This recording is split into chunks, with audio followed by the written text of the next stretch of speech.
It's our responsibility to leave this planet in better shape for the future generations than we found it. I, Dr. Mrinalini Lakhe, welcome you in the series of environmental studies. This video is about ozone layer depletion. So, first of all, we should know what is ozone. Ozone is a gas. Its molecule is made up of 3 oxygen atoms. Oxygen molecule consists of 2 oxygen atoms, whereas ozone molecule consists of 3 oxygen atoms. Where does ozone exist? This gas is extremely rare in the atmosphere. 90% of the ozone exists in the upper atmosphere or stratosphere between 10 to 50 kilometers above the Earth. The Earth has several spherical layers. The troposphere is the lowest layer of Earth's atmosphere. It extends from Earth's surface to an average height of about 12 kilometers. Stratosphere lies above the troposphere up to 50 to 55 kilometers. Ozone layer is contained within the stratosphere. It is mainly located in the lower portion of the stratosphere from about 15 to 35 kilometers, though the thickness varies seasonally and geographically. This ozone layer absorbs most of the harmful ultraviolet radiations from the sun.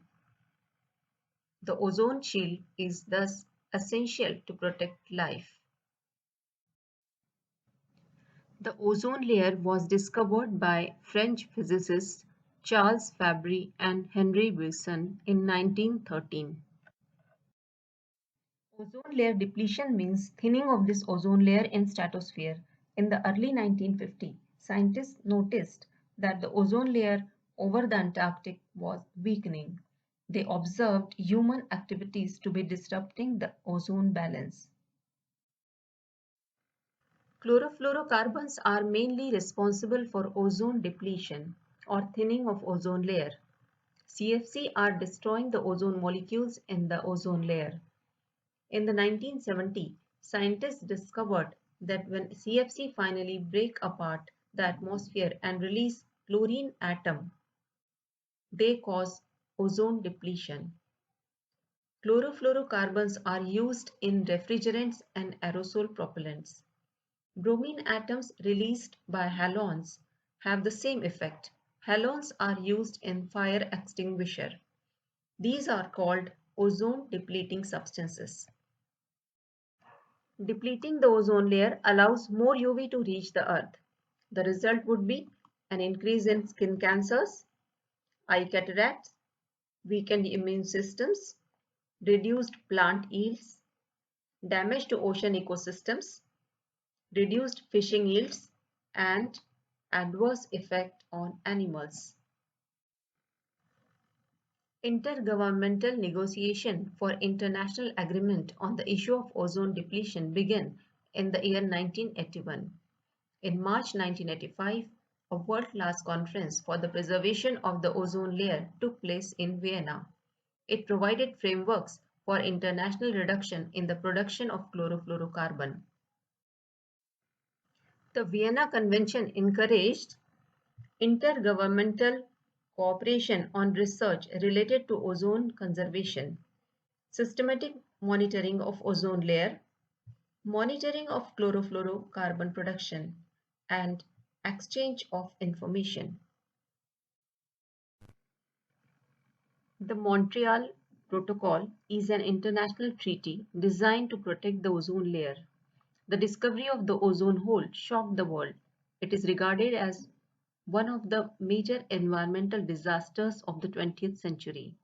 The government recognized the need for stronger measures to reduce the production and consumption of a number of CFCs and several halogens. Several countries of the world signed the Montreal Protocol on September 16, 1987, with the aim of controlling the production and consumption of various substances that damage the ozone layer. The Montreal Protocol is a multilateral environmental agreement that regulates the production and consumption of ozone-depleting substances. 96 chemicals are presently controlled by the Montreal Protocol, and phase-out schedule. The protocol was designed so that these schedules could be revised on the basis of periodic scientific and technological assessment. The Montreal Protocol entered into force on 1st January 1989 and has since undergone 9 revisions. The parties to the Montreal Protocol reached agreement at their 28th meeting of the parties on 15th October 2016 in Kigali, Rwanda, to phase out hydrofluorocarbons. Countries agreed to add HFCs to the list of controlled substances and approved a timeline for their gradual reduction by 80 to 85% by the late 2040s.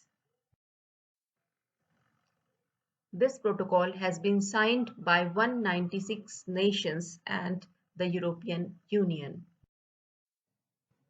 The Montreal Protocol has contributed to a significant drop in total global production and consumption of ozone-depleting substances.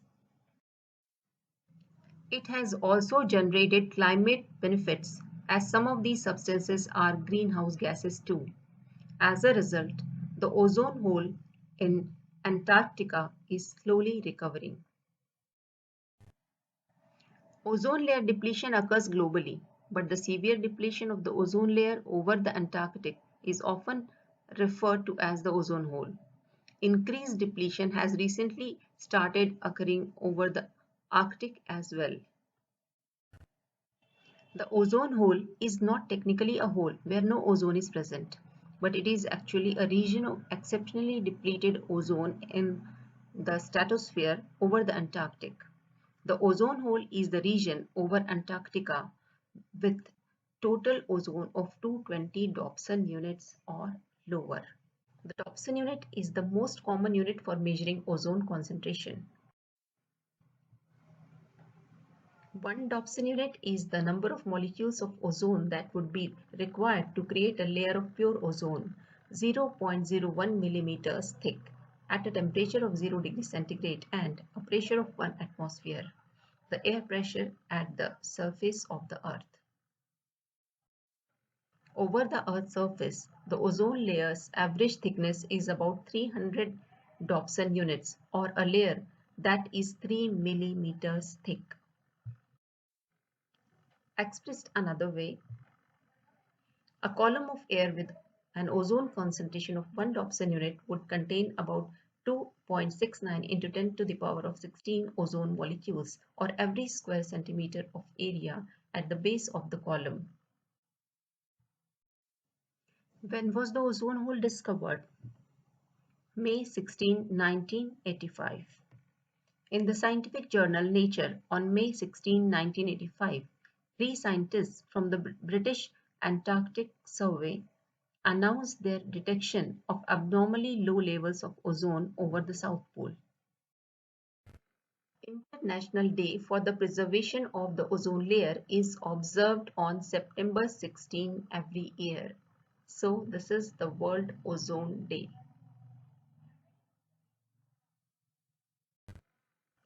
Can individual efforts prevent ozone depletion? Yes. Buy air conditioning and refrigeration equipment that do not use HCFCs as refrigerant. Buy aerosol products that do not use HCFCs or CFCs as propellant. Conduct regular inspection and maintenance of air conditioning and refrigeration appliances to prevent and minimize refrigerant leakage. Chemical fertilizers used in agriculture should be replaced with organic ones. Burning of plastic and rubber products should be avoided. Efforts should be taken to reuse such products, as it will also protect the environment from waste generation. Vehicles that are releasing excessive smoke should be avoided. Limited use of private or personal vehicles should be done. Public transport should be utilized to reduce air pollution.